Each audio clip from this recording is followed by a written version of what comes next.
We welcome Myles back to our organization with open arms. We know he is grateful to be reinstated, eager to put the past behind him and continue to evolve and grow as a leader. We look forward to having his strong, positive presence back as a teammate, player, and person in our community. We bring in Damien Woody here this hour alongside Emmanuel Acho and Dan Graziano. Wood, let's start with you here. Was this the right move to reinstate Garrett after 6 games?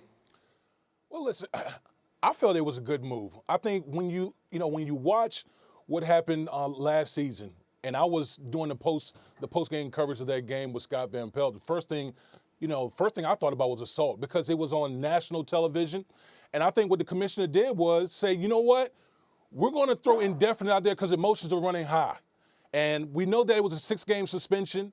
And I feel like at this point in time, I'm cool with 6-game suspension for Myles Garrett.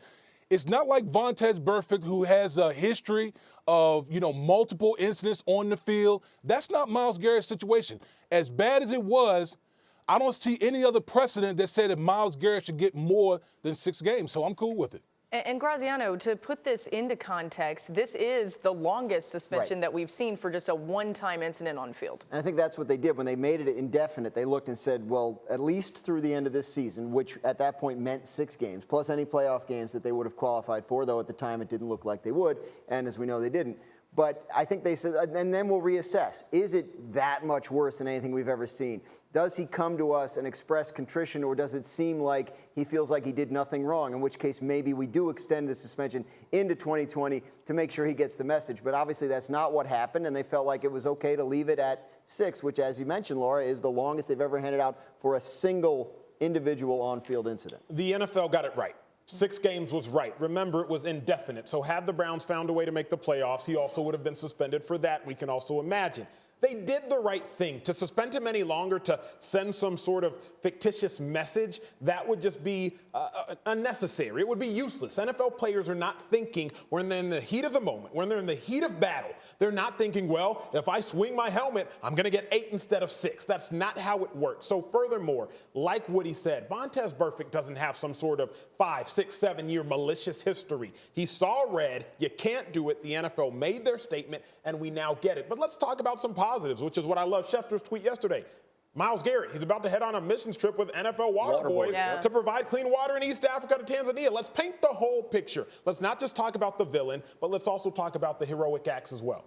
Yeah, and just a little more on Myles Garrett, who he is as a person. You were telling us this morning. Yeah, look, I mean, if you talk to Myles Garrett, he's a thoughtful, introspective person. He's smart. He has various interests off the field. We've heard all about this since before he was drafted. He gets on the field, and, we've seen it with other players throughout the past. He plays at a high-intensity level. His temper gets the best of him. He was fined twice early in the season for unnecessary roughness on hits to quarterbacks. So I think the league just wants to get, hey, Myles, we know you're not a bad guy, but these are the kinds of things you're doing. Watch yourself on film here.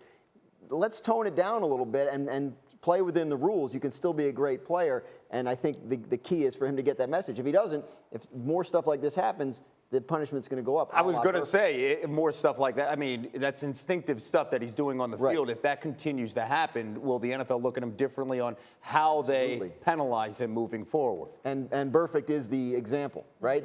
Escalating discipline. This is a guy that they fined. He continued to do it. They suspended him. He continued to do it. They suspended him longer. He continued to do it. And then they suspended him for 10 games last year. So, yes, you will see that if, and hopefully it never comes to it.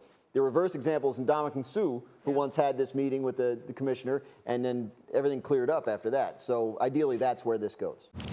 We're so glad you're watching ESPN on YouTube. For more sports and analysis, download the ESPN app. And for live streaming sports and premium content, make sure you subscribe to ESPN Plus. We'll see you there.